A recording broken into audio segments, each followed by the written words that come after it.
राधे राधे मित्रों, हमारे चैनल हरि कृपा में आपका बहुत बहुत स्वागत है। मित्रों, आज हम आपको शनिवार व्रत कथा सुनाने जा रहे हैं। कथा प्रारंभ करने से पहले मेरी आपसे रिक्वेस्ट है कि अगर आप हमारे चैनल पर पहली बार आए हैं और अभी तक आपने हमारे चैनल को सब्सक्राइब नहीं किया है तो प्लीज़ पहले हमारे चैनल को सब्सक्राइब कर लें। साथ ही दिए गए नोटिफिकेशन बेल को ज़रूर दबाएं ताकि जब कोई नई वीडियो आए तो उसकी नोटिफिकेशन आपको सबसे पहले प्राप्त हो।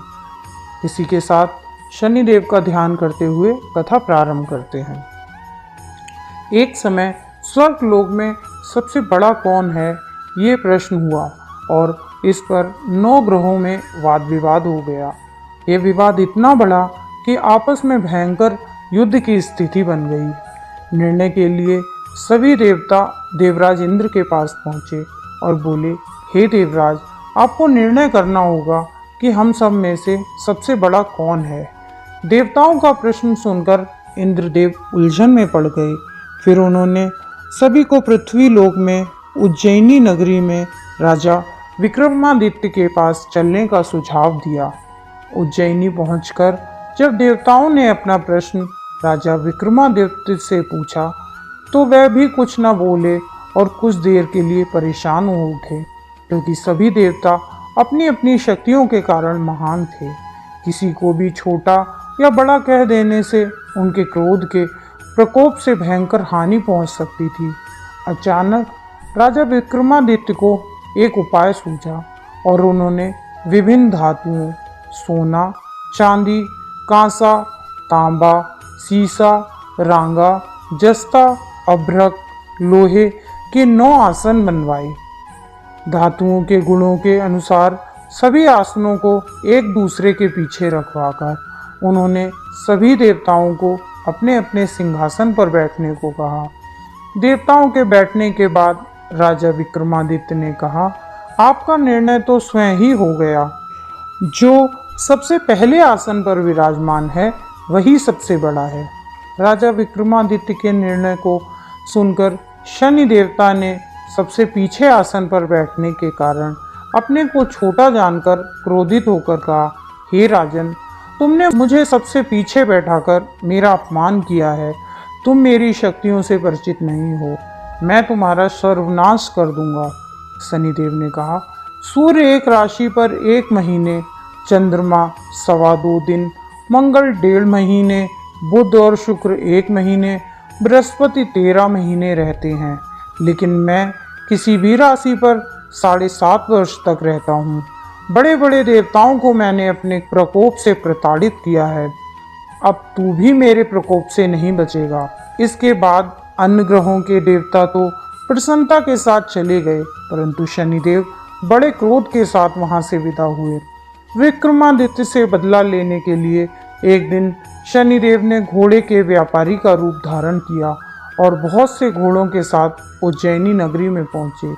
राजा विक्रमादित्य ने राज्य में किसी घोड़े के व्यापारी के आने का समाचार सुना तो अपने अश्वपाल को कुछ घोड़े खरीदने को भेजा। घोड़े बहुत कीमती थे।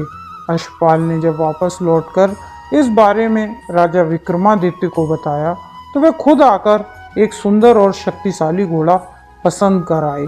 घोड़े की चाल देखने के लिए राजा जैसे ही उस घोड़े पर सवार हुए वह बिजली की गति से दौड़ पड़ा। दौड़ता दौड़ता घोड़ा राजा को दूर एक जंगल में ले गया और फिर वहां राजा को गिराकर गायब हो गया। राजा अपने नगर लौटने के लिए जंगल में भटकने लगा। उसे कोई रास्ता नहीं मिला। राजा को भूख प्यास लगाई। बहुत घूमने पर उसे एक चरवाहा मिला। राजा ने उससे पानी मांगा। पानी पीकर राजा ने उस चरवाहे को अपनी अंगूठी दे दी। उससे रास्ता पूछकर जंगल से निकलकर पास के नगर में चला गया। नगर पहुंचकर राजा ने एक सेठ की दुकान पर बैठकर कुछ देर आराम किया। राजा के कुछ देर दुकान पर बैठने से सेठ जी की बहुत बिक्री हुई। सेठ ने राजा को भाग्यवान समझा और उसे अपने घर भोजन पर ले गया। सेठ के घर में सोने का एक हार खूंटी पर लटका हुआ था। राजा को उस कमरे में छोड़कर सेठ कुछ देर के लिए बाहर चला गया। तभी एक आश्चर्यजनक घटना घटी। राजा के देखते देखते सोने के उस हार को खूंटी निगल गई। सेठ ने जब हार गायब देखा तो उसने चोरी का संदेह राजा पर किया और अपने नौकरों से कहा कि इस परदेसी को रस्सियों से बांधकर नगर के राजा के पास ले चलो। राजा ने विक्रमादित्य से हार के बारे में पूछा तो उसने बताया कि खूंटी ने हार को निगल लिया है।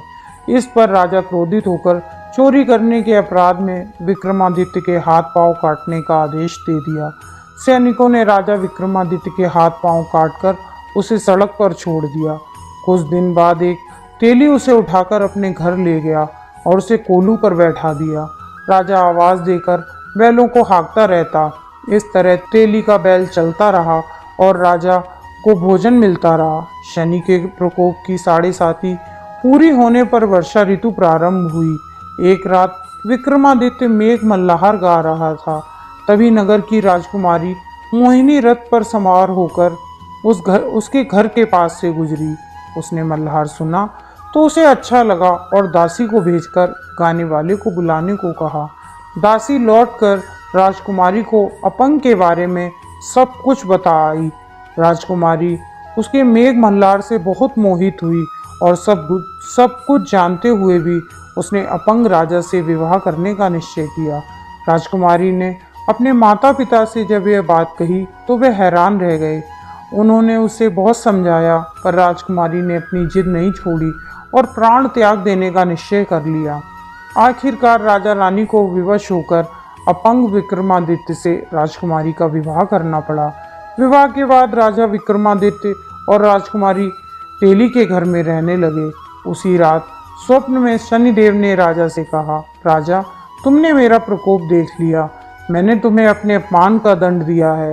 राजा ने शनिदेव से क्षमा करने को कहा और प्रार्थना की, हे शनिदेव आपने जितना दुख मुझे दिया है अन्य किसी को ना देना। शनिदेव ने कहा, राजन मैं तुम्हारी प्रार्थना स्वीकार करता हूँ। जो कोई स्त्री पुरुष मेरी पूजा करेगा, शनिवार को व्रत करके मेरी व्रत कथा सुनेगा, उस पर मेरी अनुकंपा बनी रहेगी। प्रातःकाल राजा विक्रमादित्य की नींद खुली तो अपने हाथ पांव देखकर राजा को बहुत खुशी हुई। उसने मन ही मन शनिदेव को प्रणाम किया। राजकुमारी भी राजा के हाथ पांव सलामत देखकर आश्चर्य में डूब गई। तब राजा विक्रमादित्य ने अपना परिचय देते हुए शनिदेव के प्रकोप की सारी कहानी सुनाई। इधर सेठ को जब इस बात का पता चला तो दौड़ता हुआ तेली के घर पहुंचा और राजा के चरणों में गिरकर क्षमा मांगने लगा। राजा ने उसे क्षमा कर दिया क्योंकि यह सब तो शनिदेव के प्रकोप के कारण हुआ था। सेठ राजा को अपने घर ले गया और उसे भोजन कराया। भोजन करते समय वहां एक आश्चर्यजनक घटना घटी। सबके देखते देखते उस खूंटी ने हार उगल दिया। सेठ जी ने अपनी बेटी का विवाह भी राजा के साथ कर दिया और बहुत से स्वर्ण आभूषण धन आदि देकर राजा को विदा किया। राजा विक्रमादित्य राजकुमारी मोहिनी और सेठ की बेटी के साथ उज्जैनी पहुंचे तो नगरवासियों ने हर्ष के साथ उनका स्वागत किया। अगले दिन राजा विक्रमादित्य ने पूरे राज्य में घोषणा कराई कि शनिदेव सब देवों में सर्वश्रेष्ठ हैं। प्रत्येक स्त्री पुरुष शनिवार को उनका व्रत करें और व्रत कथा अवश्य सुने। राजा विक्रमादित्य की घोषणा से शनिदेव बहुत प्रसन्न हुए। शनिवार का व्रत करने और व्रत कथा सुनने के कारण सभी लोगों की मनोकामनाएं शनिदेव की अनुकंपा से पूरी होने लगी। सभी लोग आनंद पूर्वक रहने लगे। इसी के साथ मित्रों शनिदेव की कथा संपन्न होती है। अगर आपको कथा पसंद आई हो तो वीडियो को शेयर करें, लाइक करें तथा कमेंट बॉक्स में जय शनिदेव अवश्य लिखें।